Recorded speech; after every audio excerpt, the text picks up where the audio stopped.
I'm going to talk to you about stroke. What is a stroke? A stroke essentially is a brain attack, and it's a major cause of death and adult disability. But what happens in a stroke? Essentially, blood flow to part of the brain suddenly gets cut off, and that part of the brain can become damaged, or it can die. So imagine you lose blood supply to part of the brain that controls your speech. You won't be able to talk properly. And if blood flow to part of the brain that controls your arm is cut off, you can't move your arm.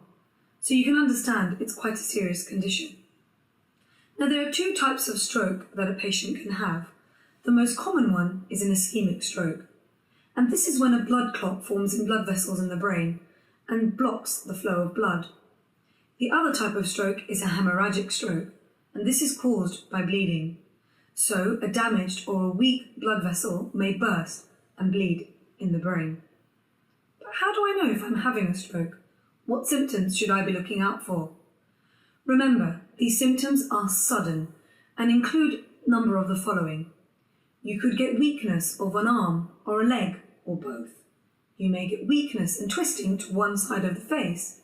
You may have balance problems or sudden loss of vision, swallowing problems, numbness in parts of the body, confusion, headache, and sometimes it can be so severe that you can lose consciousness.